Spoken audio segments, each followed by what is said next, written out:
आपको बताया था कि सबसे पहले जो पहचान आ रहा है वो आदर्शवाद है। आदर्शवाद ब्रह्म को, ईश्वर को या आध्यात्म को मानती है। आध्यात्म के बिल्कुल विपरीत विचारधारा जो प्रकृति। यहाँ पर संसार में अगर हम गीता की तरफ चले तो गीता संसार में दो तत्वों को मानती है, एक पुरुष और दूसरा प्रकृति। प्रकृति वस्तु जगत है और ये सूक्ष्म जगत है, ठीक है। तो जो आदर्शवाद था वो सूक्ष्म जगत को मानता था। क्यों? आदर्शवाद सूक्ष्म जगत को मानता था, आध्यात्म को मानता है वो परा और अपरा, ठीक है। परा को, अब यहाँ जो प्रकृति है वस्तु जगत से वो संबंधित है। तो यहाँ जो प्रकृति है ये नेचर प्रकृतिवाद है, वो उसका मानना है कि जिस संसार को, जिस चीज को हमने देखा तो उसको हम कैसे विश्वास कर लें। जो चीज, हालांकि ये रियलिज्म के बाहर निकल के बाहर आया है, वो मानते हैं कि जो चीज हमें जैसी दिखाई दे रही है उसका हम अनुभव कर सकते हैं, मापन कर सकते हैं, उसको वो स्वीकार कर सकते हैं। इसमें सबसे पहला जो विद्वान प्रकृतिवाद में हुआ वो हुआ थेल्स। सुपरटेक 69,000 में आया। थेल्स मानता है कि संसार में जो सृष्टि का निर्माण है 750 BC के करीब है, ठीक है। वो मानता है कि जो सृष्टि का निर्माण हुआ है वो जल से हुआ है। अब यहाँ पर जो थेल्स है पाश्चात्य विद्वान है, यही बात ऋग्वेद कहता है, यही बात मनुस्मृति कहती है, ठीक है। मनुस्मृति इसलिए कहती है कि जो वो मीन अवतार वगैरह, तो यहाँ पर जो ऋग्वेद है, ऋग्वेद भी वही बात करता है, कहता है कि जल से सृष्टि का निर्माण हुआ है। मनुस्मृति भी उसी बात को मानती और थेल्स से इससे ये पता चलता है कहीं ना कहीं थेल्स को इस बात का कहीं से पता चला, क्योंकि थेल्स इस पर कोई भी रिसर्च नहीं कर पाया। उसने कहा कि जल से सृष्टि का निर्माण हुआ। अब यहाँ से अगर थोड़ी और पीछे की तरफ जाएं ब्रह्मांड में,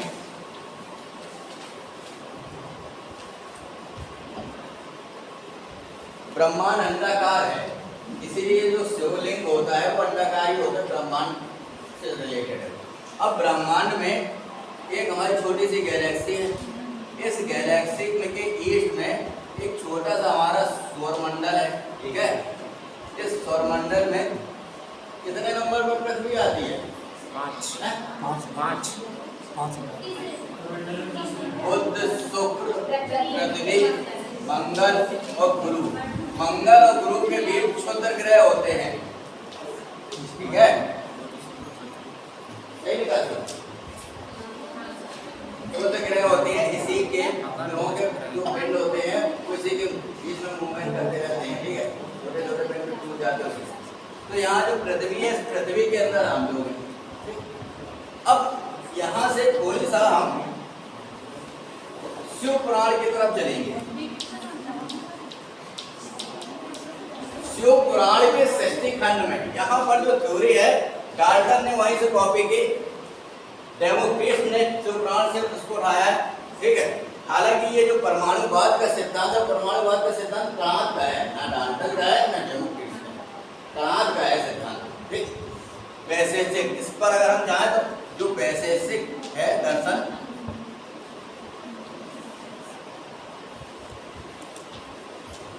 वैशेषिक दर्शन जो है परमाणुवाद से रिलेटेड है। परमाणुवाद वहीं से जो कॉपी करके ऐसे आया है, ठीक। तो यहाँ पर जो ऋग्वेद है, ऋग्वेद जैव व्यवस्था जल से सृष्टि का निर्माण मानती है। जो पुराण के 5वें अध्याय से 11वें अध्याय सृष्टि खंड में इस बात का वर्णन है कि सबसे पहले ब्रह्मांड में एक लौह था, यानी कि जलता हुआ गोला आया, उसको उन्होंने अन्न कहा है। क्या कहा? संस्कृत है ये अन्न, ऐसे लिखा जाएगा। और इसी अन्न में जो सुपर एनर्जी है ब्रह्म, ब्रह्म का मतलब जो भी एनर्जी इलेक्ट्रॉन, जब ये इलेक्ट्रॉन संपूर्ण संसार को अपने हिसाब से चलाती है, संपूर्ण संसार में व्याप्त हो जाती है, तो इसको हम कहते हैं ब्रह्मांड। समझ में आ गया?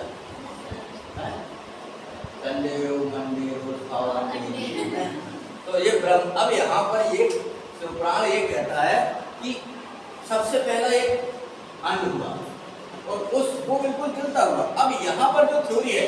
यदि हम यहाँ वेगनर की तरफ चले, महादेव के सिद्धांत की तरफ चले, परमाणुवाद की तरफ चले, तो इनका ये मानना है कि सूर्य के टुकड़े हुए, और सूर्य का टुकड़ा जब हुआ तो जो पृथ्वी थी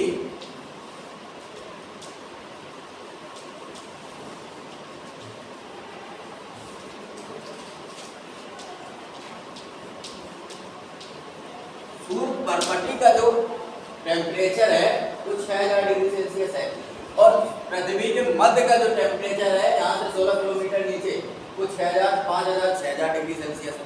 तो उनमें दोनों में साम्यता है, ठीक।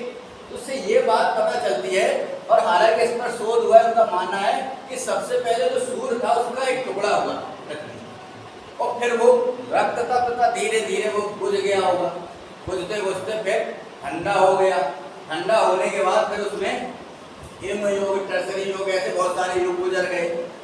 अब जब युग गुजर गए, जब हिमयुग आया होगा, तो धीरे धीरे 100 वर्ष में पृथ्वी 1 डिग्री सेल्सियस टेम्परेचर पृथ्वी का बढ़ जाता है। जिस गति से बढ़ रहा है, अगर ऐसे बढ़ता रहा तो धीरे धीरे भारत के नीचे के जो 13 लेवल है सब उसी में समा जाएंगे, जैसे राम सेतु समा गया पानी में, ठीक है। जल स्तर बढ़ रहा, उस जल स्तर से आप पता लगा सकते हैं कि कितनी एज नहीं हुई है। तो ये सूर्य जो है, सूर्य की जो उम्र है और पृथ्वी की उम्र दोनों में बहुत साम्यता। अब ये सूर्य का ही एक खंड ऐसा माना गया है कि पृथ्वी सूर्य का ही भाग धीरे धीरे वो ठंडी हुई, हिमयुग आया। अब हिमयुग आने के बाद धीरे धीरे जल हुआ, ठीक। अब अगर पानी को आप भर के रख दें, ठीक है, पानी को आप भर के रख दें तो कुछ समय के बाद उसमें कीड़े पड़ जाएंगे, ठीक। ऐसा एक यंत्र भी है जिस पर वैज्ञानिकों ने प्रयोग करके देखा, पानी भर के रख दिया, फिर उसमें कीड़े पड़ गए। कैसे? पूंछ वाले पड़े कीड़े, जिनकी पूंछ होती है, ठीक। मनुष्य की भी पूंछ होती है? होती थी। हाँ बोलो। जैसे पानी में कीड़े पड़ जाते हैं, तो गंगा जी का पानी जब होता है तो साफ साफ रखते हैं, तो उसमें कीड़े गंगा जी को गाना पड़ा है, ये है भारत, ठीक है। ये है गंगोत्री। गंगोत्री से गंगा जब निकलती है तो वहां पर गंधक, गंधक का नाम सुना है? मैन से गंधक, तो गंधक वगैरह, मैंसन वगैरह की चट्टानें हैं, वहां से वो गुजर के आती है। गंधक में ये क्षमता होती है कीटाणु को मार देती है, इसीलिए अश्वगंधा पिया जाता देती है। है, इसलिए अश्वगंधा पिया जाता है। अश्वगंधा अलग बात है, हाथ को हाथ जोड़ो है, बैक्टीरिया का होता है, ठीक है। आर्सेनिक सल्फाइड है, येलो रेड, दो तरह का होता है, उसी का थोड़ा सा कमजोर जो है तो गंगा के पाँव बनाने के लिए काम आ जाता है। वहाँ वो तब पाया जाता है, वो भी पाया जाता है। उस वहाँ पर जो चट्टानें हैं, चूने वगैरह के, तो वहाँ से गुजर के वो नदी होके आती है। इस वजह से उसका जो जल है उसमें कभी भी कीटाणु नहीं रह सकते, मारे जाएंगे। अब इसीलिए यमुना भी वहीं से आ रही, यमुनोत्री से, हाँ। लेकिन वो जो शहर हैं वो गंगा के ही क्षेत्र में पड़ते हैं। और सबसे पहले ये गौमुख से निकलती है, गौमुख से निकलने के बाद फिर भागीरथी, अलकनंदा, कई नदियां जुड़ के लास्ट में ऋषिकेश से गंगा बनती है, ठीक है ना। वहीं पर भागीरथ ने ऐसा निकाला। ऋग्वेद में गंगा का कोई वर्णन नहीं है। इससे ये बात पता चलती है कि जो गंगा की धारा है वो बाद में निकली होगी, ठीक है। कहाँ थे हम? हाँ, पूंछ पे। तो ये पूंछ वाले जो जीव जंतु हैं, सृष्टि में सब लगभग पूंछ वाले जीव जंतु हैं, और मनुष्य भी पूंछ वाले जीव जंतुओं से, पूंछ वाले कीड़े से ही मनुष्य का भी निर्माण हुआ है। तो ये बात एक पता चलती है कि अब वो अलग बात है, आपने धीरे धीरे कर लिया, एक दिन तो यहाँ तो करोड़ों साल लग गए। तो यहाँ इस बात से पता चलता। अब आप अपनी जो पसीने वसीने की वो है सर, उसको रख दो, चूहे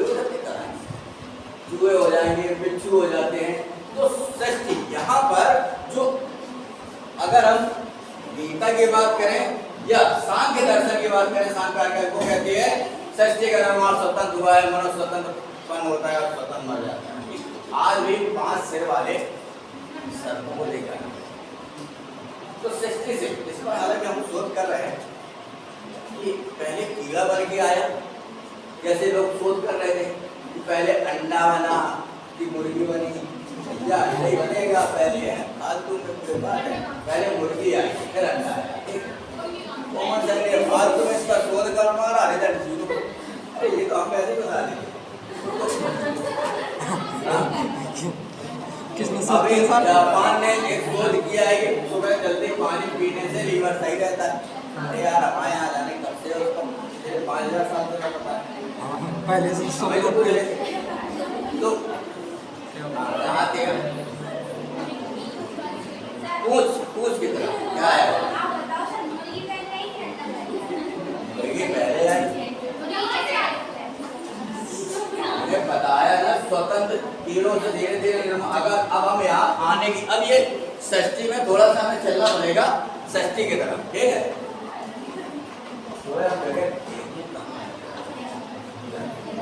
ब्रह्मांड पृथ्वी का एक बटा सबसे पहले मीन अवतार हुआ। मछली मीन के बाद हाइग्रीव आया, हाइग्रीव के बाद कच्छप आया, कच्छप के बाद बरहा आया, बरहा के बाद नरसिंह, नरसिंह के बाद बानर, मनुष्य अरे बंदर बामर का खलीफा वो अलग चीज है।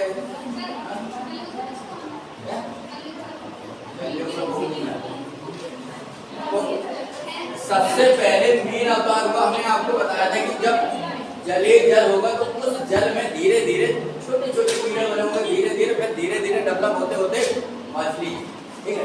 अब यहाँ से फिर हाइग्रीव, ये जो है शब्द है वो हिंदी में आ चुका है, ठीक है? हाय का मतलब घोड़ा।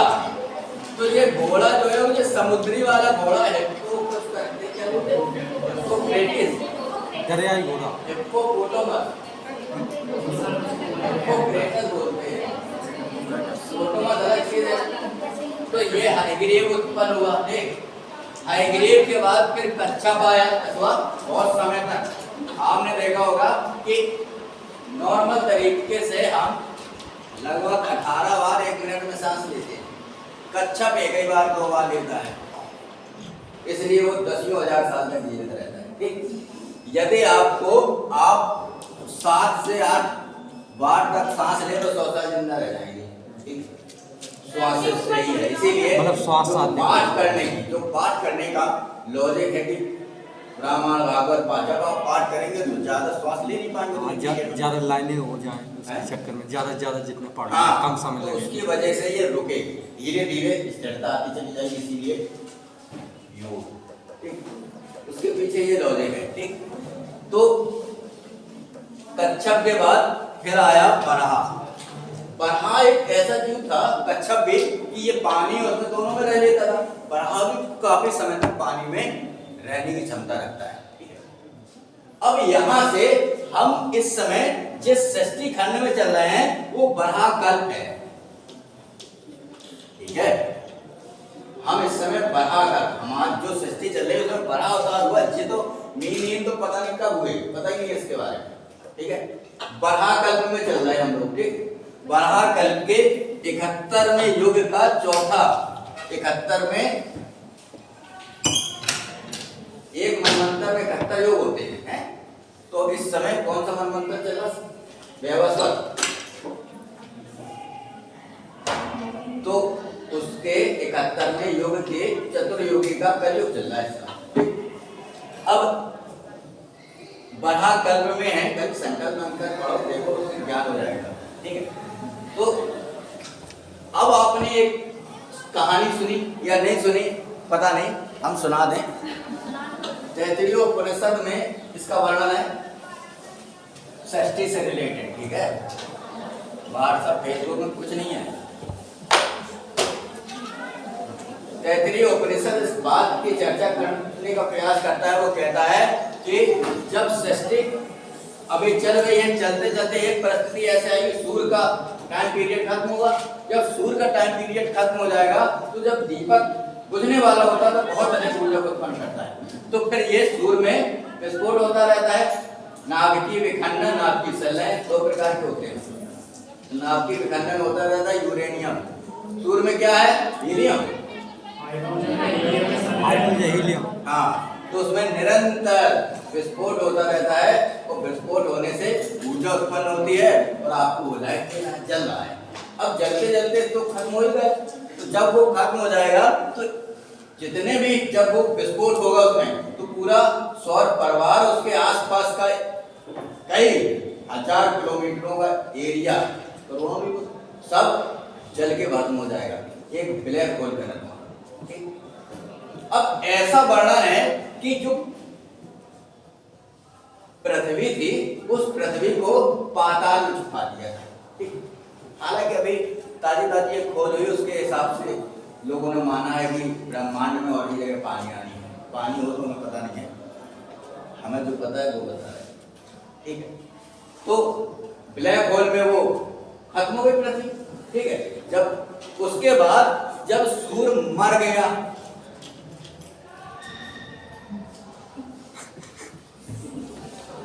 और जाके ही मर गई, सूर्य में पूरी तरह से विस्फोट हो गया, मर गया, मृत हो गया।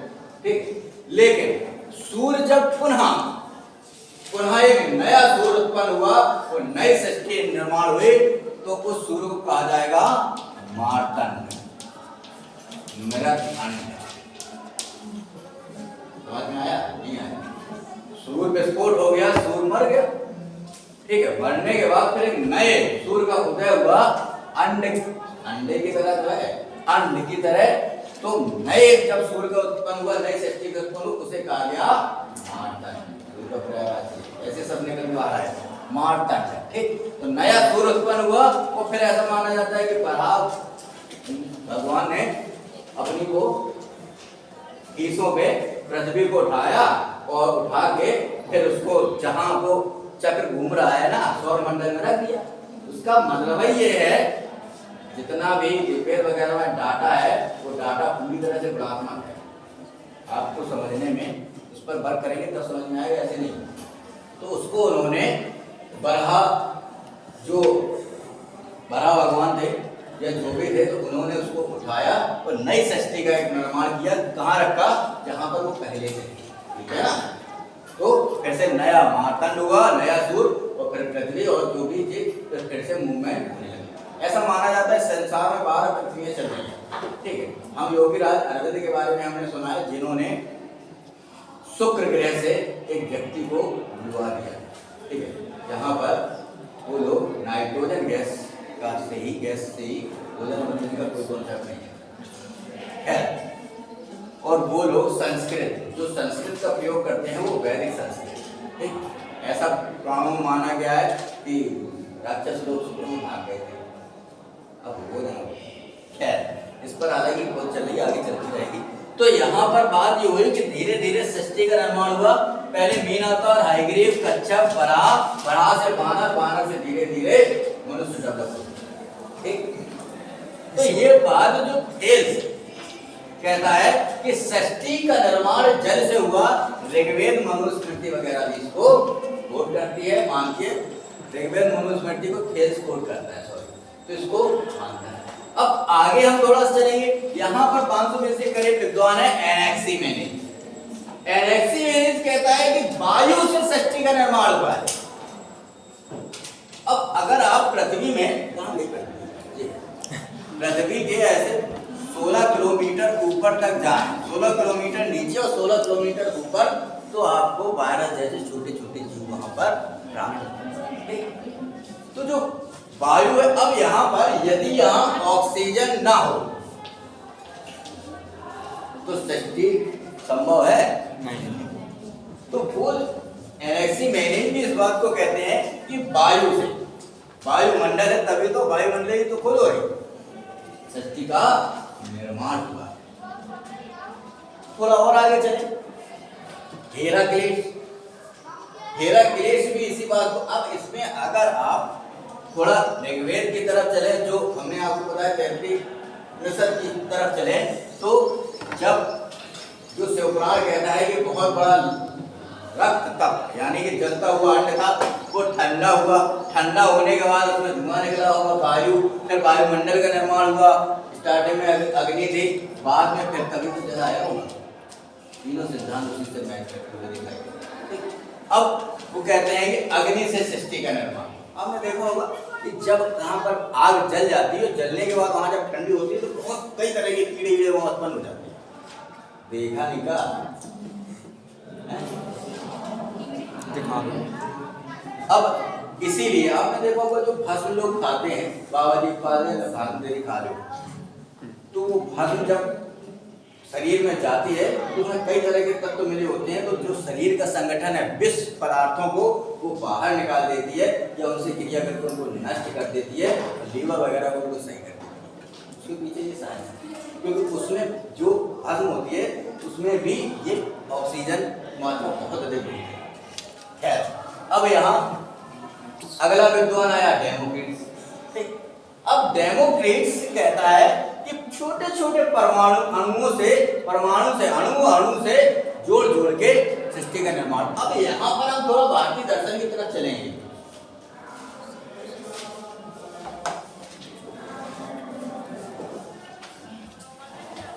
सबसे पहले सांख्य आया, ठीक है, सांख्य के बाद न्याय आया, न्याय के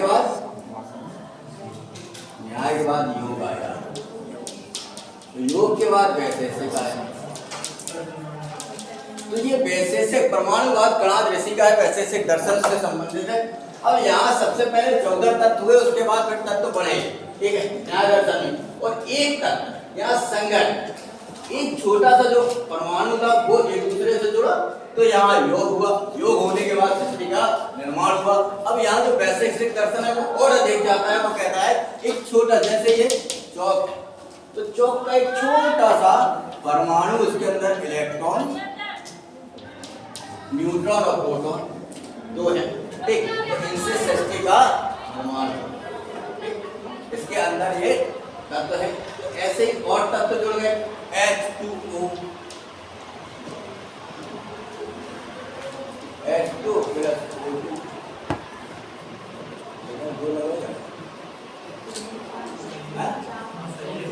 ऐसा हो गया था। तो ये ऐसे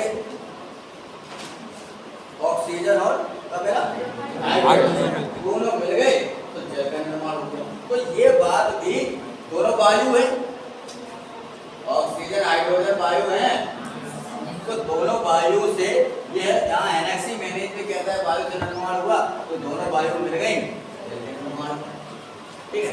तो यहाँ पर ये परमाणुवाद के सिद्धांत को कहते हैं कि संसार छोटे छोटे परमाणु से जो मूल तत्व थे उनसे फिर और तत्वों का निर्माण हुआ, ऐसे धीरे धीरे सृष्टि का निर्माण हुआ है। आगे जाके डाल्टन ने ये विचारधारा सिद्ध की, यही विचारधारा भौतिक विज्ञान वाली प्रकृतिवाद कहलाती है। ये विचारधारा पूरी तरह से वैशेषिक दर्शन की कॉपी है, ठीक। अब यहाँ पर संसार में एक जो दूसरा प्रकार है वो यंत्रवादी है। पूरे संसार को वो यंत्र की तरह देखते हैं विद्वान, वो कहते हैं पूरा संसार एक यंत्र है, हमारा शरीर भी यंत्र की तरह ही काम है। हर चीज एक पूरा शरीर में एक सिस्टम है, यंत्र की तरह, जैसे मशीन होती है उस मशीन की तरह वो एक दूसरे अंगों से जुड़ी रहती है, ऐसा पूरा चैन की तरह है और पूरा संसार जो है यंत्र की तरह कार्य कर रहा है। रिसाइकिल, पहले आप पानी हुआ, भाप बनी, भाप बनने के बाद बादल बरस गए, फिर पानी हुआ, यही यंत्र की तरह ही सिस्टम चल रहा है। आगे वो डार्विन का जीव विज्ञानवादी विचारधारा आ जाती है, वो कहते हैं यहाँ पर डार्विन और लेमार्क दो विद्वान हैं, ठीक है। संघर्ष का इनका सिद्धांत है, ये अपना मानते हैं कि सबसे पहले अफ्रीका में परिस्थिति क्या हुई कि वहाँ पर दुर्भिक्ष पड़ गया, ठीक, या ये कहें कि वहाँ पर अकाल पड़ गया, तो वहाँ पर जो जीव जंतु थे दो प्रकार के, एक छोटी गर्दन वाले और एक ऊंची गर्दन वाले। तो जो छोटी गर्दन वाले वो सर्वाइव नहीं कर पाए, मर गए, ठीक है, और बड़ी गर्दन वाले सर्वाइव कर पाए। ये सिद्धांत किसका है? है? लैमार्क का है कि डार्विन का है? डार्विन का डार्विन का। अच्छा, अब एक सिद्धांत और है, वो सिद्धांत कहता है कि जब नीचे खाने को कुछ नहीं बचा तो बड़े पेड़ों की पत्ती तो धीरे धीरे गर्दन है जो ऊंची होती चली गई, जिराफ की तरह ऐसे गर्दन बढ़ गई और पत्ते खाने सर्वाइव कर दिया।